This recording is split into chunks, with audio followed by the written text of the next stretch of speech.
만물이 소생하는 이 새봄에 부활절 아침 주님 앞에 나온 여러분 모두에게 우리 주님의 부활의 큰 기쁨과 축복이 넘치시기를 축원합니다. 아멘. 부활절을 맞이하면서 주 1세기 초대교회 때부터 2000년 동안 내려오는 부활절 환호를 여러분과 함께 나누고 싶습니다.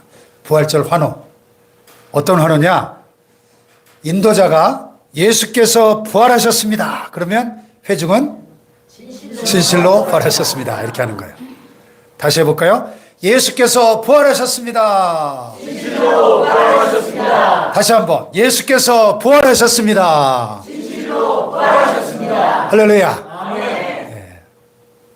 이 환호는 죽음을 앞두고 두려움 가운데 살아가는 모든 이들이 외칠 수 있는 최고의 선포이자 고백이며 노래입니다. 아멘. 아멘. 단지 월드컵 축구 경기에서 승리했다는 정도의 환호가 아니에요. 암을 완벽하게 치료하는 신약이 개발되었다는 환호도 아닙니다. 전쟁에서 우리가 승리했다는 그런 차원도 아닙니다. 그보다 훨씬 더 값지고 위대하고 멋진 환호가 바로 우리 주님의 부활 소식인 것입니다. 아멘. 할렐루야. 아멘. 왜냐? 살아있는 사람이라면 언젠가 예외 없이 맞닥뜨려야만 하는 그 죽음이 극복되었다는 선포이기 때문입니다. 어느 누구도 시대해보지 못했던 죽음과의 정면 대결에서 예수 그리스도께서 승리하셨다는 선언입니다. 할렐루야. 우리 기독교 신앙은 이 죽음을 이기신 예수 그리스도의 부활 사건의 기초에 있다는 것을 알아야 합니다. 아멘. 세상의 어떤 종교도 어떤 가르침도 죽음을 이겼다고 가르치지 않죠. 죽음을 극복했다 이렇게 말하지도 않죠.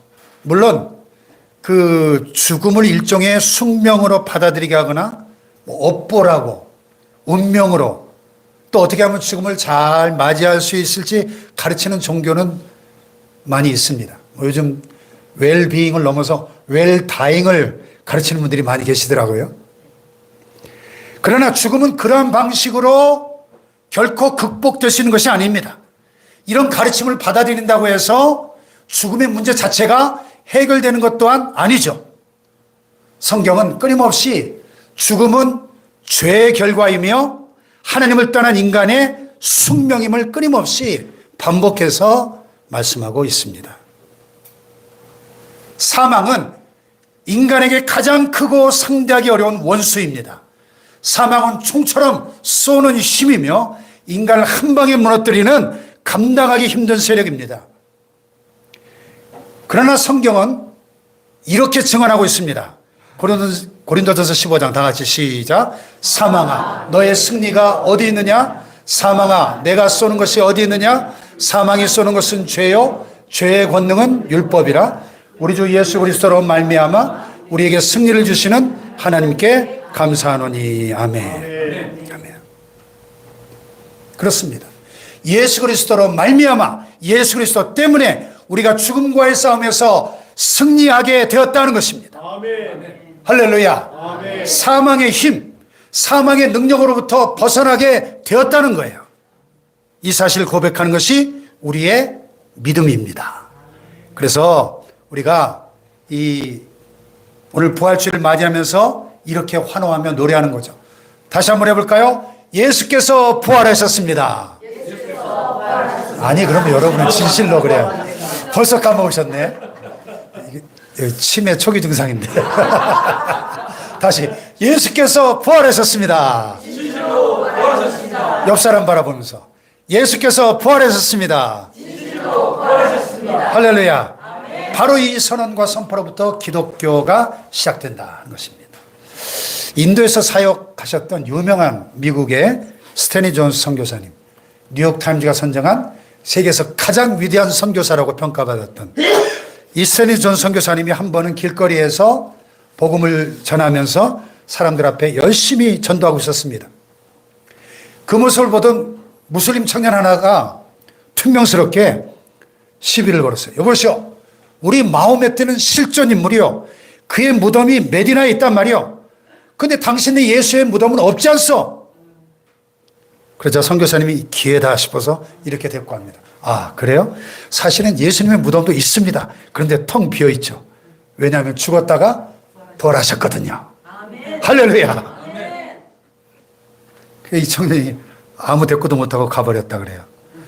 세계 유수한 종교들은 교주의 무덤을 크게 조성해 놓고 자랑합니다. 그러나 기독교는 빈 무덤을 자랑합니다. 오늘 본문이 바로 그 빈 무덤에 관해서 증거하고 있습니다. 예수님께서 십자가에 못 박혀 죽으시고 돌무덤에 장사되셨죠. 그런데 사흘째 되는 날 놀라운 일이 발생했습니다.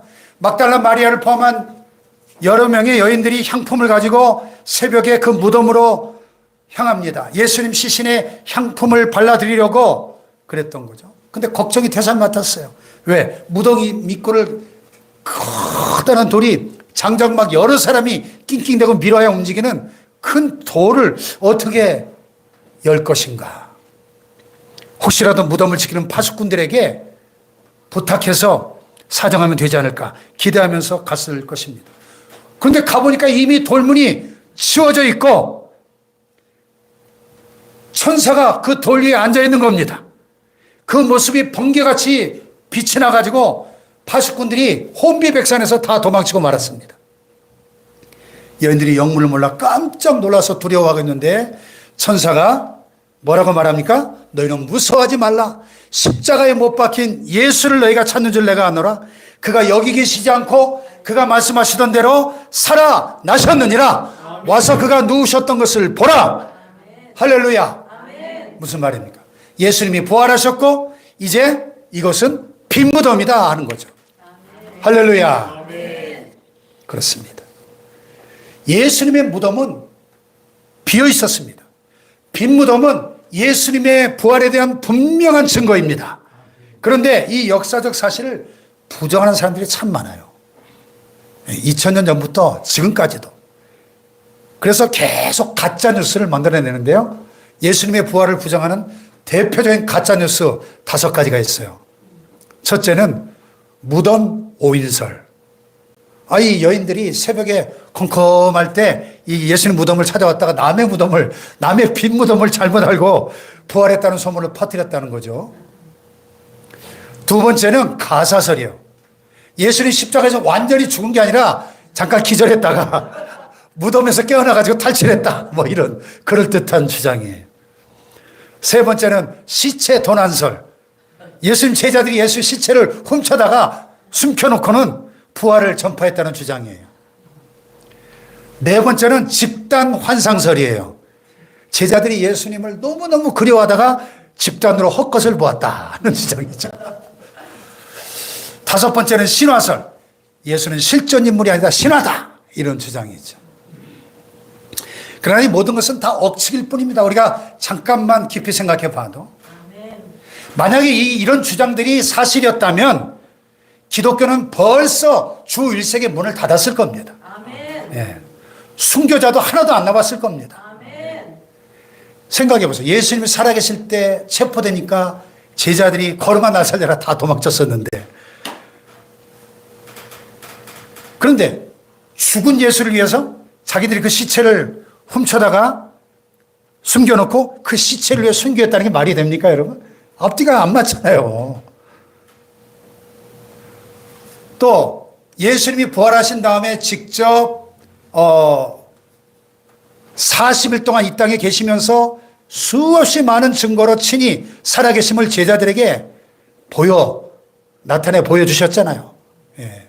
우리 아까 성식교도 할 때 보면 12제자에게와 그 후에 500의 형제에게 일시에 나타나셨다. 500명이 모인데 일시에 한 번에 나타나 보여주셨는데 500명이 집단으로 환상을 헛것을 볼 수 있습니까? 한두 사람이 헛것 보는 것이 가능할지 몰라도 500명이 동시에 헛것을 볼 수 있어요? 그렇잖아요. 여러분, 예수님의 제자들이 가룟 유다 빼고는 다 순교했거든요. 그리스 튀르키예 성지순례 가보면은 그 제자들의 순교의 유적지가 지금까지도 생생하게 남아 있어요. 빌립 집사 같은 분도 거기 히에라폴리스 그 유명한 빠묵갈레 세계 최대 야외 온천인 그 지역에 가면은 빌립 집사의 무덤이 있더라고요. 빌립 집사. 예수님의 12제자 중에 하나인 빌립 집사가 여러분 이스라엘에서 그 튀르키예 거기 빠묵 갈리는 데까지는 수천 킬로미터 떨어진 곳인데 왜 거기까지 가서 복음을 전하다 순교를 합니까? 예수님이 부활하셨다는 것을 확신하지 않았다면 그렇게 예수님을 위해서 죽을 수 있습니까? 할렐루야. 네. 제자들의 확신. 그들이 주님의 부활을 확신했기에 목숨 바쳐 복음을 전하고 순교한 줄로 믿습니다. 이처럼 예수님 부활하심으로 말미암아 하나님의 아들 되심과 십자가 대속을 명백히 증거하신 것입니다. 그러므로 십자가의 죽음과 부활이 역사적 사실이라는 것을 추워도 의심하지 마시길 주님의 이름으로 축복합니다. 그런데요, 사실은 이 빈 무덤보다 우리에게 더 중요한 게 있어요. 그건 바로 빈 십자가입니다. 빈 십자가. 예수님의 무덤이 비어 있는 것처럼 이제는 예수님의 십자가도 비어 있습니다. 왜냐하면 분명히 피 흘려 죽었다가 부활하시기 때문에. 그래서 여러분 가톨릭 교회에서는 흔히 십자고상 크루시픽스라고 하는 왼쪽 이미지 저렇게 예수님이 실물로 달려있는 십자가상을 사용하죠. 네, 고난을 강조하는 거예요. 그에 비해서 우리 개신교에서는 빈 십자가를 사용하죠. 빈 십자가. 아멘. 예, 부활을 강조하는 겁니다. 예. 그래서 미국 무대에 근무하는 한 분이 그런 얘기를 하신 적이 있습니다. 가톨릭 군인들과 개신교 군인들이 시간대를 달리해서 같은 예배실을 사용하다 보니까 정면에 십자가를 걸어 놓았는데 이거 십자가가 다르잖아요. 가톨릭 십자가하고 개신교 십자가가. 곤란할 줄 알았는데 아주 간단히 해결했다는 거예요. 가톨릭의 그 십자고상을 싹 뒤집어 놓으면 개신교 빈 십자가가 되는 겁니다. 그러면 개신교에서 왜 굳이 이 빈 십자가를 사용하는 것일까요? 이유가 뭘까요? 십자가의 고난과 더불어서 부활을 강조하기 위한 것입니다. 여러분 그거 모르셨죠? 예? 왜 가톨릭에서는 십자고상, 고난받는 상, 그 예수님의 고난, 죽으심을 강조하는 거고 우리 개신교는 빈 십자가를 왜 빈 십자가를 쓰느냐? 예수님이 죽으셨을 뿐만 아니라 부활하셨기 때문에 이제는 빈 십자가 되었다는 사실을 강조하기 위한 거예요. 아멘. 아멘. 그래서 우리가 이 빈 십자가를 바라볼 때마다 세 가지를 확신할 수 있어야 됩니다. 첫째는 구원을 확신해야 돼요. 구원. 자, 우리 범죄한 인간의 상태는 성경에 따르면 영원한 사망을 피할 수 없는 운명입니다. 그런데 예수님께서 십자가의 죽으심과 부활로 이제는 믿는 자마다 죄 가운데 영원한 사망에 이르지 않고 대속의 은혜로 구원받게 된 줄로 믿습니다. 로마서 4장 25절. 시작. 내 주임이 되고 또한 우리를 의롭다 하시기 위하여 살아나셨느니라. 아멘. 우리 범죄함 때문에 십자가에 내어주심이 되고 죽으심이 되고 우리 의롭다 하시기 위해서 살아나셨다는 겁니다. 할렐루야.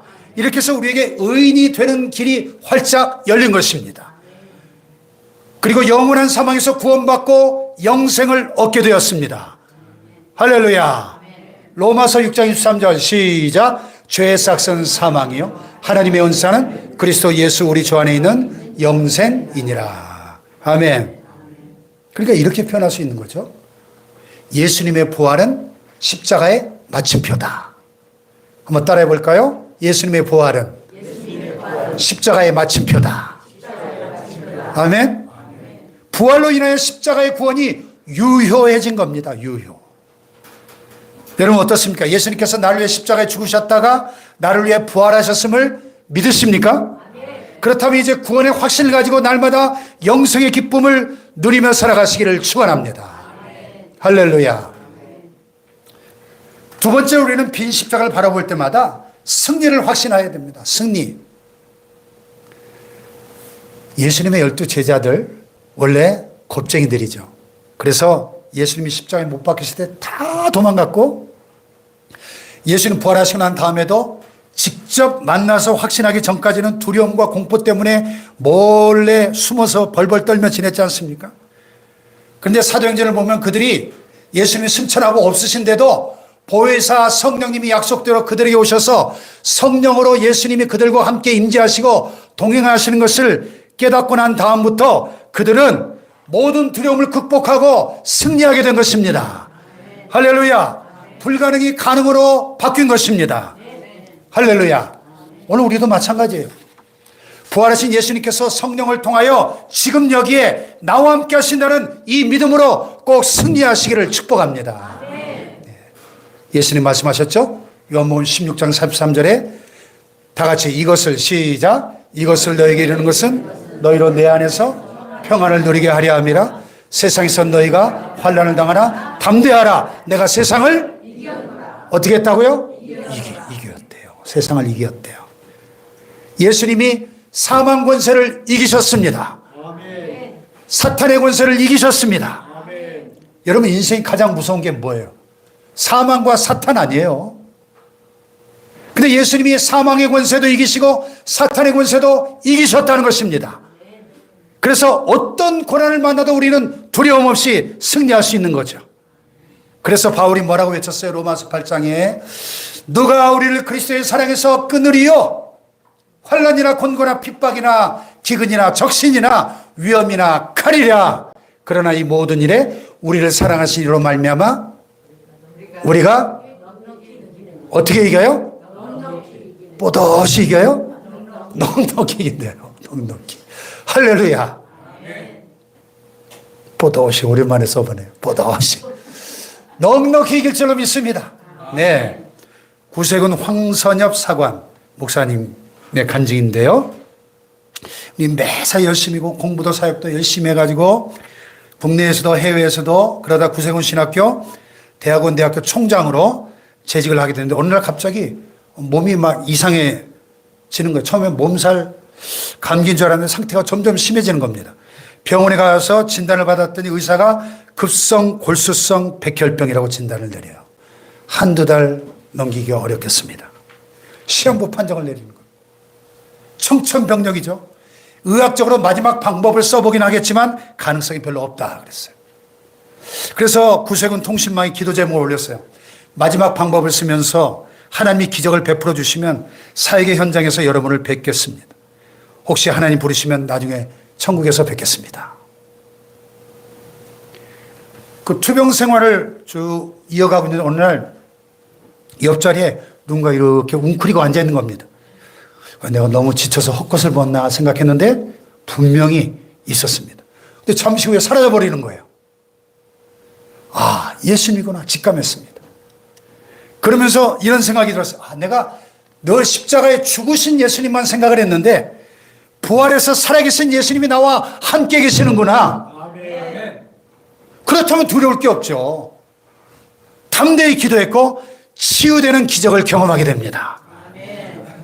너무 기뻐서 다시 사역을 시작했는데 안타깝게도 이듬해 재발이 됐어요. 네. 의사가 이번에는 남은 치료법은 골수 이식밖에 없다 그랬어요. 골수가 맞는 사람을 막 찾느라 애를 쓰던 중에 아들과 딱 맞는다는 사실을 발견했고 아들로부터 골수 이식을 받게 됐습니다. 모든 게 잘 됐고 마침내 완치 판정을 받게 됩니다. 두 번째 기적이죠. 발병한 지 지금 십수년이 지났지만 지금까지 건강하게 사역을 잘하고 계십니다. 이 두 번의 기적은 부활하신 예수님의 능력 때문이죠. 할렐루야. 그렇습니다. 부활하신 예수님과 동행할 때 그 어떤 고난이 닥쳐와도 절망하지 않습니다.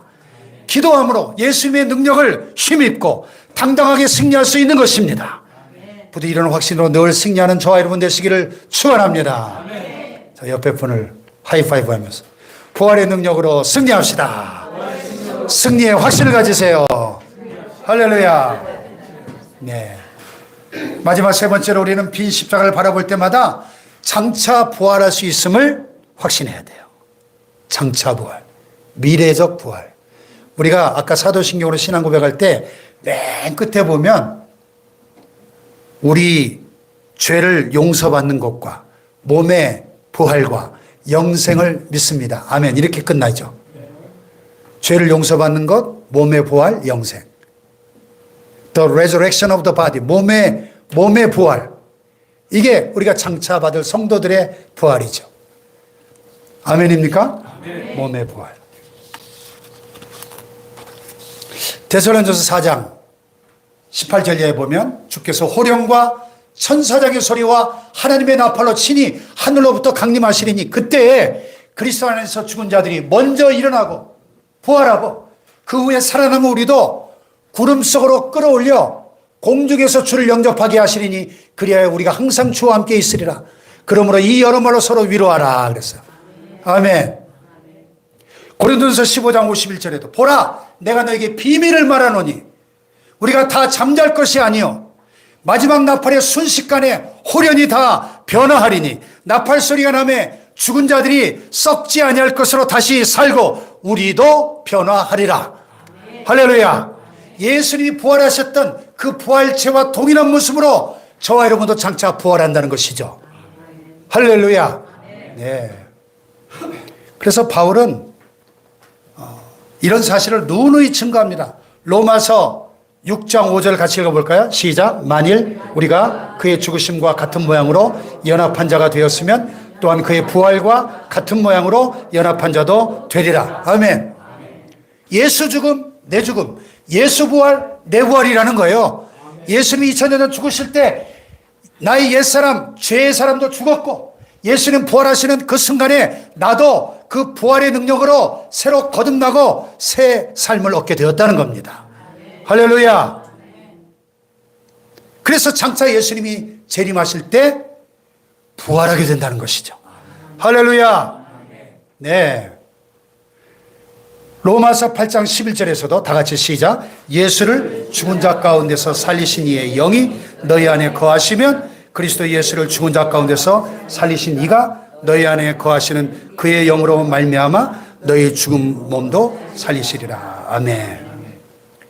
예수를 죽은 자 가운데서 살리신 이의 영이, 그러니까 예수님을 살리신 분이 누구예요? 하나님의 성령이 예수님을 살리셨는데 그 성령이 지금 저와 여러분 안에 거하심을 믿으면 아멘 합시다. 아멘. 예수님을 믿을 때 성령님 내 안에 들어가 내주하셔요. Indwelling of the Holy Spirit. 성령의 내주라고 신학에서 표현하는데요. 자, 그 성령님이 예수님을 부활하게 하셨는데 동일하게 저와 여러분도 그 성령이 부활하게 하실 줄 믿습니다, 여러분. 네. 그러면 구체적으로 우리가 장차 입게 될 부활의 몸은 어떤 모습일까요? 고린도전서 15장 42절로 44절에 이렇게 바울은 설명하고 있습니다. 글씨가 좀 작죠? 한번 읽어볼까요? 시작. 죽은 자의 부활도 그와 같으니 썩을 것으로 심고 썩지 아니할 것으로 다시 살아나며 욕된 것으로 심고 영광스러운 다시 살아나며 약한 것으로 심고 강한 것으로 다시 살아나며 육의 몸으로 심고 신령한 몸으로 다시 살아나니 육의 몸이 있은즉 또 영의 몸도 있느니라. 아멘.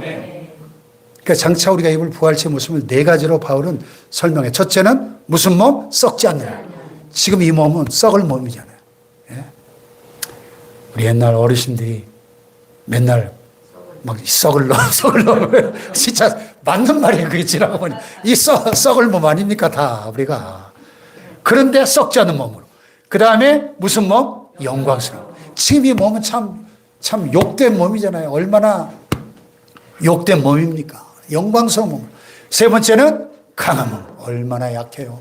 조그만하면 몸살나고 조그만하면 감기 걸리고 조그만하면 여기 아파 저기 아파 완전 종합병원이잖아요. 그런데 강한 몸으로. 할렐루야. 또 무슨 몸? 신령한 몸. 스피리추얼 바디. 육의 몸이 아니라 신령한 몸. 할렐루야. 이걸 우리가 자연계에서도 볼 수 있어요. 자연계도 부활 법칙이 작동합니다. 자, 새봄이 되니까 곳곳에 시커멓게 죽어있던 그 겨울 나뭇가지들이 싹 살아나면서 그냥 새이파리들이 쫙 돋아나고 온갖 꽃들이 막 만발하잖아요. 예. 또 여러분 그 애벌레가 고치가 되면 꼭 죽은 것처럼 보이는데 어느 순간 그 고치를 찍고 나와가지고 나비가 돼서 홀로 창공을 나는 모습 보세요. 얼마나 신비로운가. 또 씨를 심으면 그 땅에 묻힌 씨앗이 죽은 것처럼 보이는데 새 생명으로 다시 돋아나잖아요. 예. 참 신기합니다. 우리 성도의 부활도 마찬가지라는 거예요. 지금의 이 우리의 육체는 약하고 추하고 결국은 늙고 병들어 죽고 썩겠지만 장차 우리는 어떻게 된다고요? 영원히 빛나고 아름답고 썩지 않는 부활체로 변화될 줄로 믿습니다. 아멘. 할렐루야. 아멘. 참 이 세상 살 동안에 우리가 늙고 병들고 상처 입고 장애를 입었던 이 모든 것들이 사라지고 완전한 모습으로 변화될 줄로 믿습니다. 그러니까 부활은 한마디로 말하면 완전한 치유예요. 성도의 부활은 구원의 완성입니다. 아멘. 완전한 치유. 모든 상처와 질병과 장애가 완전히 사라진 모습으로 치유될 줄로 회복될 줄로 믿습니다. 네, 더 이상 고통이 없는 거예요. 참, 얼마 전에 우리 신학대원 동기 목사님들 동기 모임을 우리 대전에서 했는데요. 한 27분이 굉장히 많이 모였어요. 사모님들까지. 그런데 보니까 뭐 안 아픈 분이 없는 거야, 이게. 제가 제일 건강하더라고요, 제가. 약을 안 먹는 사람이 없고, 뭐, 뇌졸중에, 뇌경색에, 또 어떤 분은 폐암 4기에, 은퇴를 1년 앞두고 있는 부산에 제일 그 연장자인 동기 목사님은, 오늘 친다는 오늘, 우리 동기, 폐암 4기인데 암이 전신에 퍼졌다고. 오늘 카톡이 왔더라고요. 그냥 현대의학으로는 어차피 가망이 없으니까 포기하고 대체의학으로 가겠다. 그래서 보령에 우리 동기 목사님 또 그거 하시는 분이 계세요. 그래서 그냥 하나님께 맡기고 하나님 살려주시면 살려주시는 거고 아까 그 구세군 황사님 사관처럼 하나님 살려주시면 살려주시는 거고 하나님 불러가시면 가겠다.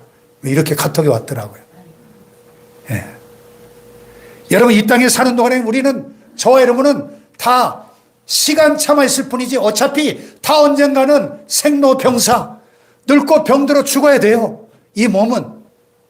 그러나 우리가 장차 입을 그 부활의 몸은 영원히 늙지 않고 병들지 않고 죽지 않고 썩지 않는 영광스러운 몸으로 강한 몸으로 변화될 줄로 믿습니다. 여러분. 아멘. 할렐루야. 아멘. 그래서 주석가 렌스키라는 분이 이런 재밌는 말을 했더라고요. 마리아는 예수의 시신을 발견하지 못해서 울었다. 만일 발견했다면 우리가 영원히 울 뻔했다. 그랬어요. 그렇죠.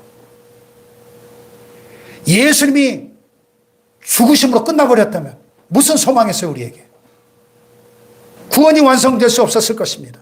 그러나 예수님이 십자가에 죽으셨다 부활하심으로 우리가 그 부활의 그 소망으로 구원의 확신을 가지고 이 세상에서 승리의 확신을 가지고 장차 부활의 소망으로 승리하는 삶을 살아가게 되는 줄로 믿습니다, 여러분. 할렐루야. 일어나십시다.